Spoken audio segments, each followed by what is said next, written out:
Welcome to Cooking from the Cave, and today's show is all about broiling steaks.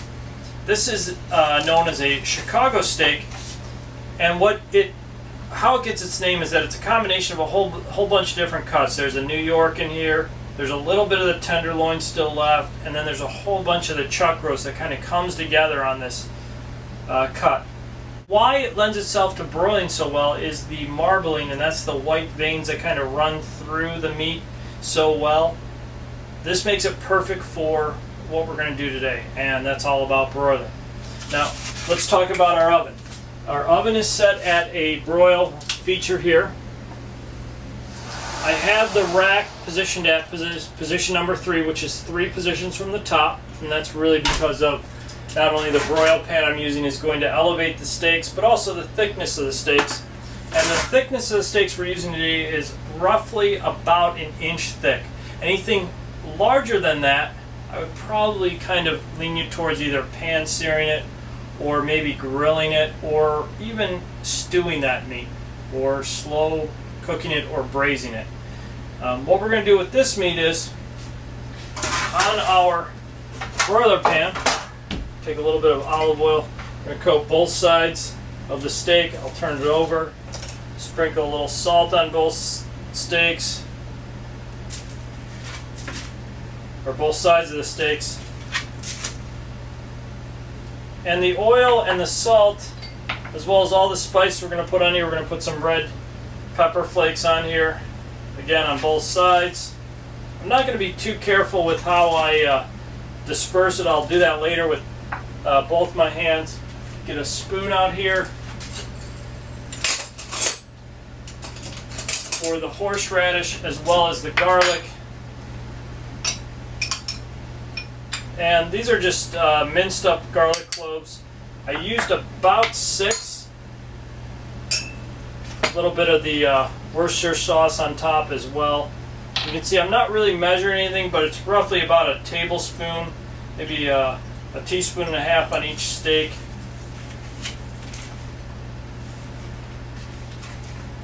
Really, we're just trying to create enough flavor so when the meat isn't introduced to that high heat from the broil, it's going to caramelize quickly, it's going to infuse that flavor into the meat, it's going to give us a really great tasting product at the end of the day. At this point, I'm just going to use both hands. I'm going to rub all those seasonings into it. The horseradish, the red pepper flakes, the garlic, and do both sides. And because I already put oil on this, I don't really need to re-oil my broiler pan, but we'll just lay it out across the broiler pan. Come back, we'll wash our hands, we'll hit it with some black pepper, and we'll throw it into our oven. After applying your pepper, we're now going to go ahead and take these steaks and put them right into the oven. I have my oven set at broil feature, which is roughly about 550 degrees.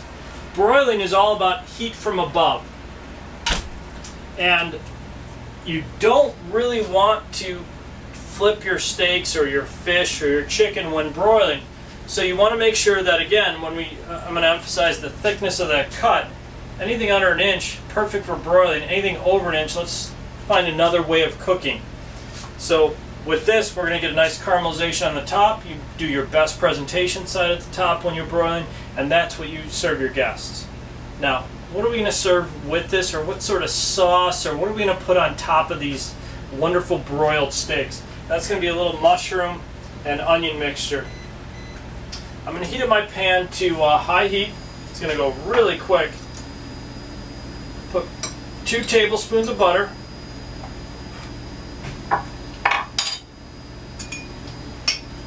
We're going to let that melt. We're going to put 1 tablespoon of garlic, 1 whole yellow onion sliced up, and I use yellow onions versus white onions because of the flavor that's there. 1 teaspoon of salt. That helps caramelize the onions. I think we've talked about that before. And we really don't want to move this around too much. We just want to let the onions caramelize nicely. And this is a great little sauce or topping for our steaks while they're broiling, because To broil those steaks that are only an inch thick and not having to flip them over, it's going to take about 6 minutes to cook. They're going to get nice caramelized. It's going to get to a medium rare. Another word about that, your doneness in your steaks, if you do want to make them so that they're well done, I would not recommend broiling steaks, because what happens is those broiled steaks will become almost like shoe leather, and that's how we used to refer to our steaks in the restaurant. Oh, you want them well done? All right, we're going to order up the shoe leather. Broiled steaks at high heat to get to well done, you don't want that. If you do like your steaks well done, let's talk about another way of cooking it. Let's pan sear them and then finish them off in the oven roasting. Okay, that's the best way to serve a well done steak. Once our onions develop color, we'll just give them a quick stir. You'll notice that they're picking up more of that brown, that golden brown, that great flavor in there. We'll go pretty quick. You're not looking for any just straight yellow, you're looking for a brown. We can then add our mushrooms. Our mushrooms are going to excrete or release a lot of water, so add them early in the process. And what we're going to create is kind of a topping that we can just pour over our sliced steaks and give your dish a lot of flavor. Stir that around. We've already added salt. We're going to add a little pepper to this. And we're going to let the mushrooms cook down with the onions on a medium to medium-high heat. And this will probably take the remainder of how long our steaks are in the oven, so we'll just stir it periodically throughout the cooking process. Our onions, our mushrooms have released a lot of liquid. Our onions are now caramelized. There's some burning that's occurring in the bottom of the pan that's totally natural. What I would recommend now is to just add a little Worcestershire sauce, and the reason why we're doing this is, one, this is an acid, and two, there's a lot of flavor to it. So we're going to pour this in the bottom of the pan, and while you're stirring your pan, you just want to scrape up whatever's left on the bottom of the pan so that gets incorporated into the onions, into the mushrooms. We're about 1 minute away from our steaks being done in the oven, and at this point, we just want to make sure we pick up any sort of flavoring that are stuck on the bottom of the pan, and that's why we add that Worcestershire sauce. Developing a lot of great flavor, a lot of good seasonings in here. We can go ahead and turn our heat down to low, and we'll just wait for those steaks to caramelize up nicely. Let's take a look at our steaks. Our steaks have really nice color on them. A few things to point out about the steaks. One, they're like ridiculously hot right now, so let's not even do anything with them. Let's let them rest, so all the natural juices from inside those muscles, all those different, the New York steak, the little tenderloin, the beginning of the chuck roast, all start to dissipate back into the actual muscles, so these are just very tender cuts of meat. So we'll let them rest. My rule of resting, and you can take this at home, is that it's 5 minutes for every pound. So we're looking at about, 10 ounces, so we'll give it about 4 minutes of resting for these, then we'll start to slice them up. While that's going on, we can continue to stir our mushrooms as well as our onions. The Worcestershire sauce has lended a really great flavor to this.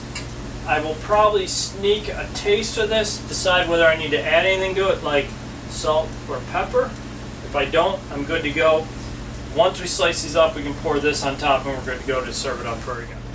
Let's go ahead and slice up our steaks and move it off the broiler pan. And remember, with this, there's a couple different cuts of meat that go into these Chicago style steaks. They may even be sold as like chuck steaks or something else. Just kind of look for that graining, that natural marbling that occurs in meats. The more marbling, the better. Just remember that. If I'm going to slice this up, I'm going to separate the steaks.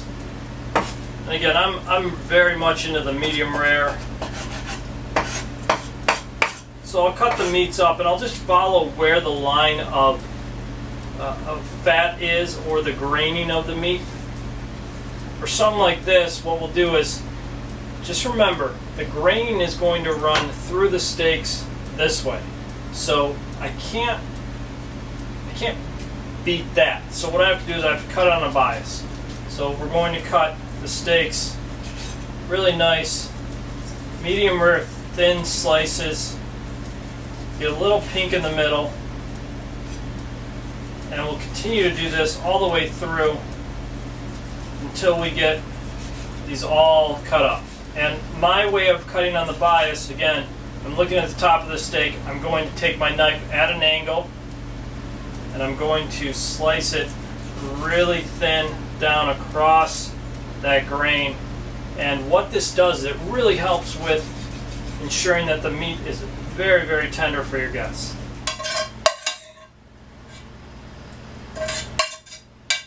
Alright, I've added my mushrooms and my onions to this steak. It's about ready to be served up, but let's just go through the whole broiling process one more time.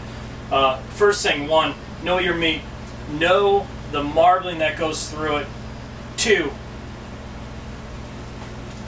how am I going to cook it? I'm putting it under a broiler. That high heat that comes from the top of your oven, which is what broiling's all about, there should not be any sort of flipping with the steaks or the fish or the chicken. Just heat from one side is going to cook that food straight down. And third, ask your butcher, how do they prefer that you cook this steak? There you go, mushrooms, onions, a little bit of Worcestershire sauce, salt and pepper, red pepper flakes, and we have a wonderful medium rare broiled steak for you. Again, a Chicago cut, but it could be a couple other different cuts. Just follow the recipe, 6 to 7 minutes under that broiler, 550 degrees or high heat, and you're going to have a great, great meal that you're going to be enjoying. Thanks again for watching Cooking from the Cave. I'm Chef Pete Trusiak, and I'll see you real soon.